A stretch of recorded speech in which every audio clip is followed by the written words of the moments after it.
Con las manos blancas y así, de Madrid al cielo, que nos olvidamos, de Madrid al cielo.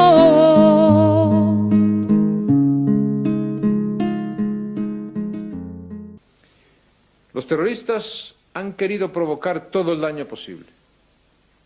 Se trata de un asesinato masivo que, como todo ataque terrorista, carece de cualquier justificación. La respuesta ciudadana está siendo excepcional. La colaboración espontánea para auxiliar a las víctimas, para trasladar heridos o para donar sangre ha sido digna del máximo reconocimiento. El Gobierno pide a los españoles que se manifiesten mañana en las calles de toda España. El 11 de marzo, una fecha clavada en el corazón de todos los españoles, aconteció el mayor atentado cometido en España. Entre las 7:37 y las 7:39 de ese día, detonaron 10 bombas en 4 trenes.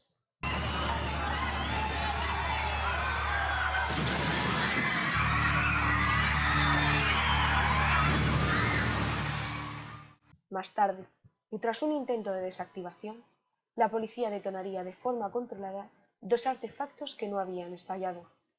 Fallecieron 192 personas y 1.858 resultaron heridas. Ese día me levanté como todos los otros, si bien quizá un poco más especial porque tenía cierta ilusión por mi trabajo, estaba realizando una parte de mi vida profesional en ese momento, y era compartiendo como director de un curso, y ese día lo íbamos a clausurar, entonces adelantamos el viaje precisamente para poder realizar todas las tareas ese día. Bueno, pues al final no sirvió de nada adelantar el viaje porque no llegamos a realizarlo. El 11 de marzo de 2004 yo viajaba a Madrid como todos los días. Era un trayecto habitual de mi casa al trabajo, que lo tenía en Madrid. Y debo decir que nada hacía pensar, nada hacía presagiar que ese día iba a ocurrir algo distinto de lo que ocurría todos los días. Yo iba en el tren de Atocha, fueron 3 bombas, lo que pude vivir allí, ¿no? Y al llegar a la estación de Entrevías, pues ya cerré el periódico, miré la hora, vi que era en torno a -20, a las 8 menos 20 de la mañana. Sonó una explosión, un estallido tremendo, feroz. Nada, fue sin solución de continuidad. Yo me vi que si antes estaba sentado en un asiento, cuando quise darme cuenta ya no sé dónde estaba, tirado en medio del vagón. La primera reacción fue palparme todo el cuerpo y decirme para mis adentros: Javier, estoy vivo y estoy entero. Me palpé por mi cuerpo a ver si estaba entero. Y lo comprobé que sí, que felizmente estaba entero, no me faltaba nada. Y entonces me quise incorporar de donde estaba, pero estaba bloqueado, no podía moverme, estaba bloqueado. Recuerdo mucho humo negro, recuerdo un boquete en la chapa a mi lado, recuerdo un chaval que estaba muerto a mi lado, jovencito. Lo que hice fue lanzar un grito. Sí, recuerdo que dije: alguien necesita ayuda, y lo que sí pude ver es que nadie se movía. Y bueno, lo peor fue el no poder ayudar a nadie, porque el pánico y el miedo te puede. No se oía ningún ruido. Allí no había carreras, ni gritos, ni ayes de dolor, ni gente pidiendo socorro, ni yo mismo, yo tampoco. Era un silencio sobrecogedor. Un silencio extraño. Una mezcla de shock y una mezcla de impotencia. Bastante duro, la verdad, bastante duro. En ese momento pude apreciar que ya no escuchaba nada, pude también apreciar que prácticamente tenía un dolor muy agudo en el pecho mis heridas son psicológicas, me perdí durante varias horas. Un golpe muy fuerte en la cabeza, en la frente y en la nuca, y que la cabeza se me iba hinchando como cuando un globo lo hinchas a golpe de soplido. Me dolía todo, que no veía por mi ojo derecho, no podía hablar, estaba sorda y bueno, sin saber realmente por qué estaba ahí. Estando así, cuando había acceso a esto, pues quise abrir los ojos a ver qué había pasado, porque yo no tenía ni idea. Con miedo, abrí los ojos, entreabrí y lo que vi fue el interior del vagón completamente negro. Recuerdo también muy vivamente muchos restos humanos y muchos cadáveres. Y me sacaron fuera del vagón y a continuación pues ya me llevaron a un hospital el 12 de octubre y allí ya estuve ingresado. Allí en la habitación encontré a otra persona del 11M, rumano, al cual pues me une una amistad tremenda, quizá de las cosas positivas que he logrado a raíz del 11M. Hacer una mención a la persona que me sacó, que se llama Ignacio, con el que hoy tengo muy buena relación, y un hombre muy valiente que es un vecino que vivía allí en la calle Tellez, y desde su casa oyó las explosiones y se asomó a la ventana y vio lo que había pasado, vio el tren y tal, y se tiró a la calle y a ayudar a la gente, ¿no? Y, bueno, pues ese día se convirtió en mi ángel de la guarda, ¿sí? Un ángel de la guarda particular, para mí estupendo. Desde el minuto 1, SAMUR, taxistas, personas que había alrededor, desde el minuto 0 ayudaron a la víctima al 100%, se volcaron. Y la parte positiva fue, para mí, el saber que la gente de forma espontánea se echó a la calle. Durante las semanas después, meses incluso después de haber salido del hospital, estaba muy afectado. No quería salir de mi casa, de hecho no salía brevísimamente y para cosas muy concretas. Es decir, tenía miedo de todo, estaba muy bloqueado. Entonces yo entré en una depresión, más que depresión era como una hiperactividad. Yo no comía, yo no dormía, estuve 7 días sin dormir, me tuvieron que dar un tratamiento de choque y bueno, todo eso te pasa factura. Entonces estuve 2 años mirando por una ventana, al final entré en un ERE y fui despedida por asentismo laboral. Mi pareja no me entendió y nos divorciamos y bueno, después del despido que tuve en el trabajo tuve un cáncer de mama. Según el juicio, a mí me han catalogado como la segunda persona víctima más grave de los atentados. Mi recuperación ha sido muy dolorosa y muy difícil porque tuve que empezar hasta aprender a coger un lápiz, a reconocer la cara de mis hijos. A 3 días de las elecciones generales, en medio del clima de tensión política, los candidatos a presidente del gobierno comenzaron a utilizar el atentado como parte de sus campañas. Mientras la gente pedía culpables, para los 2 partidos políticos más influyentes comenzaron las discusiones sobre la autoría del atentado, defendiendo cada uno distintas teorías. El Partido Popular, quien por entonces seguía los mandos del gobierno, optó por adjudicar a ETA la autoría del atentado.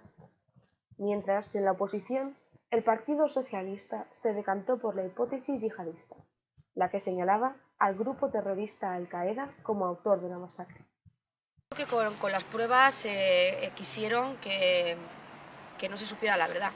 Con los laboratorios creo que no cogieron los más adecuados, creo que con el tipo de dinamita también quisieron confundirse para que se culpara a ETA. Creo que todo iba encaminado a eso, a que las pruebas fueran como turbias, ¿no? Como que no estaba muy claro o que desaparecieran para llegar al objetivo del día 14 de marzo. De tal manera que tanto los políticos como el Poder Judicial creo que no nos hacen ni caso, y desde luego está muy lejos la verdad de lo que nos han contado hasta ahora. Al poco del atentado nos recomendaron que cogiéramos un abogado de la acusación particular No vi nada del juicio, nada más que un día en el que sacaban las pruebas. Y cuando lo presencié me enfadé muchísimo, porque en ese momento me quedó muy claro que no querían saber lo que había estallado en los trenes. Me dice que no lo quieren saber. No quieren saber lo que hay ahí. Entonces no sabemos quién puso las bombas. Como fueron 12 los explosivos que estallaron, al menos tuvo que haber 12 personas, 12 colocadores de mochilas de explosivos. La Audiencia Nacional dictaminó que uno de ellos era Jamal Zougham y también dictaminó que los otros 7, que al menos 7 que fallecieron en el piso de Leganés también pusieron explosivos en los trenes. Tendríamos 8, hasta 12 nos quedan 4 explosivos que no tenemos colocador.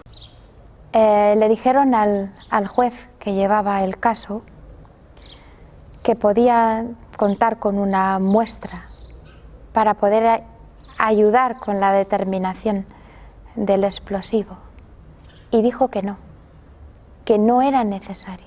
Una llamada efectuada a Telemadrid cambiaría el rumbo de este atentado, ya que permitió localizar en una papelera un vídeo donde se podía apreciar a un marroquí declarando que Al-Qaeda había sido el causante de tanto dolor. Hay muchos intereses detrás de todo eso para que no se sepa realmente quién lo hizo y por qué. No hace falta ser muy mal pensado para deducir que aquella destrucción de los trenes fue deliberada. De hecho, en los miles y miles de folios que contiene el sumario no aparece ni un solo papel, un solo documento donde se recoja la orden de destrucción de esos trenes. Cuando me di cuenta que se había producido el atentado más grande de Europa, unos políticos fueron de todas las ideologías al Gregorio Marañón, donde yo estaba ingresada, y se hicieron la foto, pero con aquellos que tenían un rasguño o que simplemente habían tenido un shock en ese momento y ya está, pero estaban en observación. Las muestras recogidas por los TEDAS no se enviaron al laboratorio de la Policía Científica, que es un laboratorio digno de tal nombre. No se sabe qué sucedió con esas muestras y son centenares de kilos. Los propios trenes atacados fueron empezados, su desguace comenzó 48 horas después de la masacre, en lugar de conservarlos como manda la ley de enjuiciamiento criminal.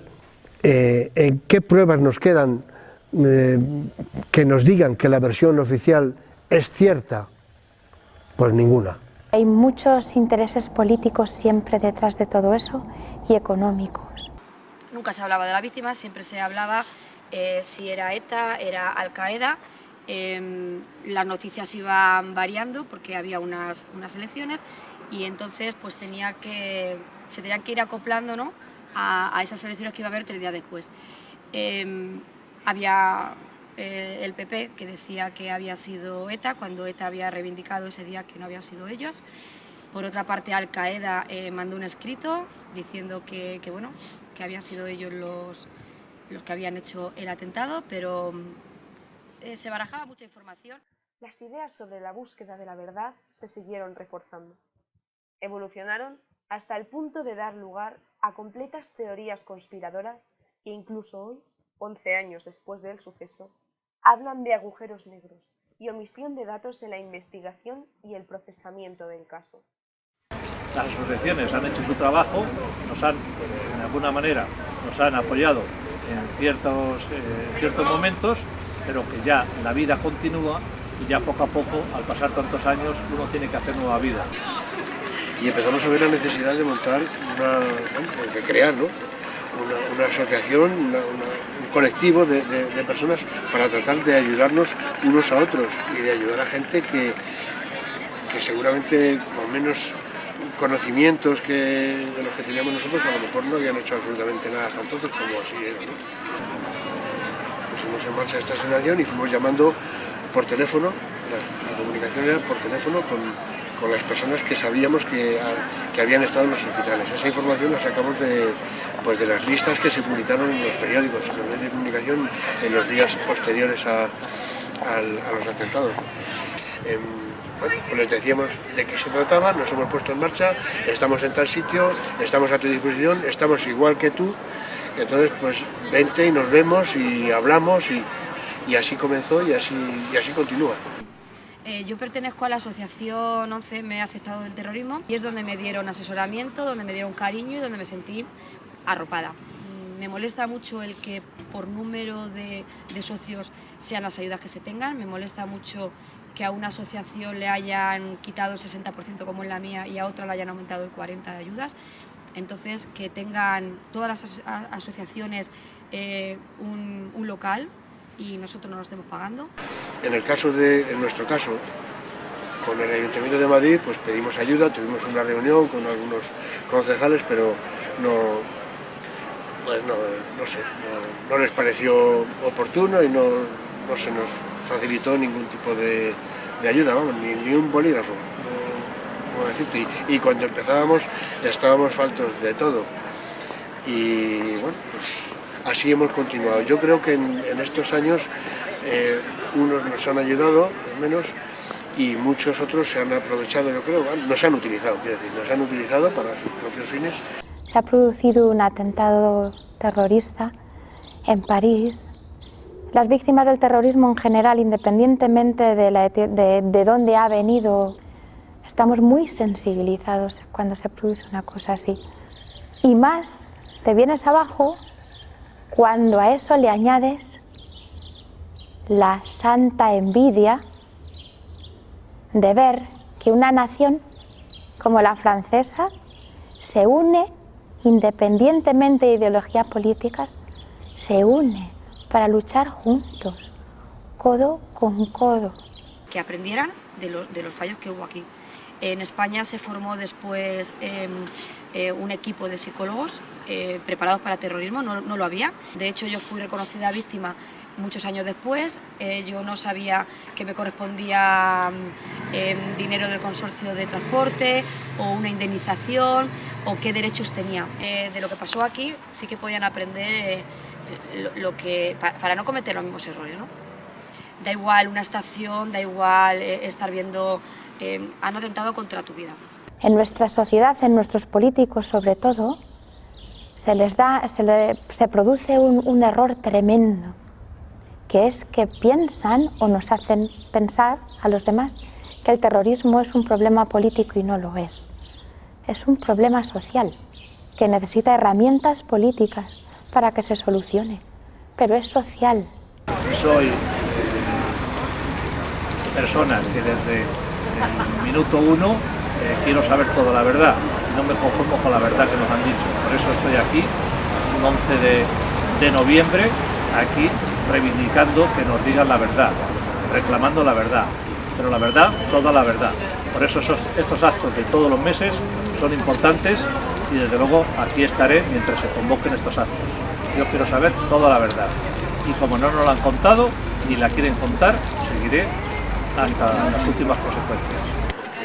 Porque no puede ser verdad lo que nos han contado, simplemente no puede ser verdad. Entonces a día de hoy seguimos reclamando que queremos saber toda la verdad. Existen dos maneras de ser engañados. Una es creer lo que no es verdad. La otra es negarse a aceptar lo que sí es verdad. En humo la ciudad se despierta, en la desolación y el desconsuelo, de voces rotas y miradas yertas, marzo se llenó de miedo, sin más necesidad que seguir vivos. Enterraremos hoy a nuestros muertos, tantos brazos se quedarán vacíos y heridas tantas almas, tantos cuerpos. Llenaremos las calles por ti.